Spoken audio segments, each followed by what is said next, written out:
Hallo, ich bin Cremena Deunhoff und ich bin selbstständig im Bereich Bewerbungsunterstützung. Mit meiner Firma Job Energy begleite ich Menschen im Bewerbungsprozess und gebe alles, sie erfolgreich im Bewerbungsprozess zu machen.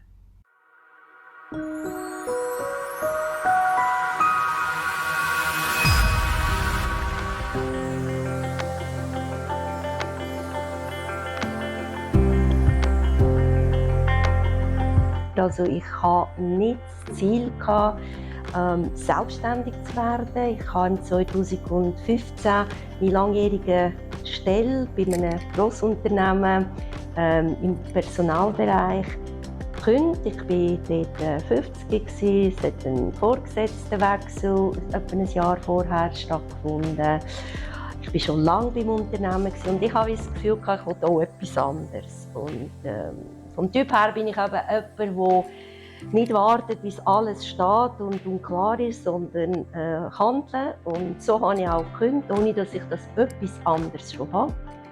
Und dann bin ich auf der Suche von das etwas anderes. Und ich habe mir damals auch Coaches engagiert, die mich in diesem Prozess auch ein bisschen begleitet haben. Und jetzt in meinem persönlichen Fall ist das Thema Selbstständigkeit sehr schnell zum Thema geworden.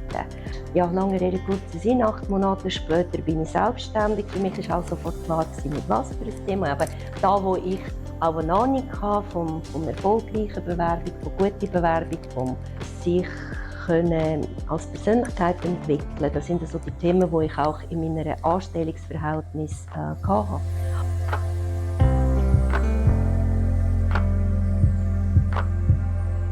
Herausforderung am Anfang. Ich habe mir wirklich relativ rasch Gedanken gemacht, wo sind meine Kunden? Wo finde ich Kunden? Und das ist auch etwas, wo ich denke, für viele Selbstständige ein ganz wichtiges Thema ist. Nicht einfach, ich habe eine Idee, ich bin gut, jetzt mache ich mich selbstständig, sondern sich wirklich relativ rasch am Anfang zu überlegen, wo sind meine Kunden?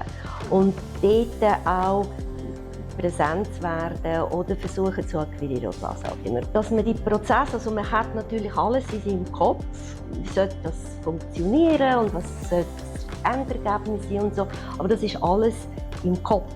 Und jetzt muss man es natürlich entsprechend an die Leute bringen. Also wenn ich jemanden vis-à-vis habe, der vor mir sitzt, einerseits mich sehr auf seine Geschichte einlassen und versuchen, wirklich sehr persönlich zu sein, aber andererseits auch eine gewisse Struktur oder Methode zu haben in dem ganzen Vorgehen, weil sonst sind wir zu lang und auch zu teuer für jemanden am Arbeiten. Also das sind solche Herausforderungen, wirklich das Vorgehen, die Struktur herauszufinden, die für den Kunden funktioniert, aber auch für das Unternehmen funktioniert.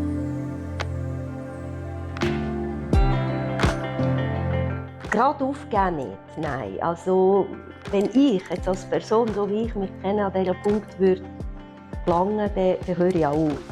Dann tue ich nicht lange häkeln und überlegen, sondern es ist ein Moment gekommen, wo ich das Gefühl habe, so, das war's, das nächste Kapitel. Also dieser Moment ist nicht gekommen. Aber es ist normal, dass man immer wieder Zweifel kommt. Je länger man erfolgreich ist, desto weniger sind natürlich auch Zweifel, aber die kommen heute noch. Und ich glaube, es ist normal und ich glaube, das bringt auch einem dazu, besser zu werden, Sachen zu hinterfragen, zu schauen, warum hat es jetzt bei einem Kunden XY länger gedauert als bei jemand anderem. Kann ich bei mir etwas verbessern oder verlängern? Das macht mir Spass, für mich selber zu arbeiten. Also ich bin zwar selbstständig und ich arbeite auf eigene Rechnung, aber ich arbeite für meine Kunden. Mache ich das, was ich mache, wirklich mit Herzblut für den Kunden? Oder mache ich es nur für mich, für mein Ego, erfolgreich zu sein, das Beste zu sein oder was auch immer? Ist sicher ein bisschen auch noch das dabei. Also man muss einen gewissen Typ Mensch sein, habe ich das Gefühl, und den Erfolg gerne haben, um erfolgreich auch als Selbstständiger zu sein. Das gehört, wenn ich sehe, wie die glücklich sind, wie sie erfolgreich sind, das gibt mir so ein gutes Gefühl. In meinem persönlichen Fall kann das kein Geld wettmachen oder etwas, ein Dankmail oder ein Anruf auf Deunhoff, jetzt habe ich es, vielen Dank, wenn ich sie nicht mache. Das gibt mir so ein Glücksgefühl, das kann man gar nicht in Worte.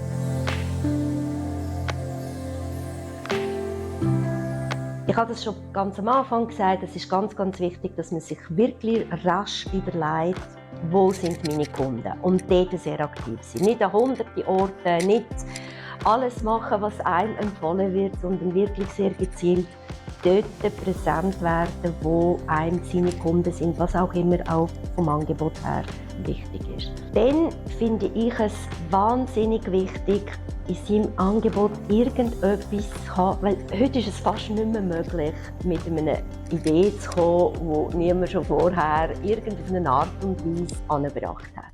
Jetzt fängt es an. Nein, fertig. Gut.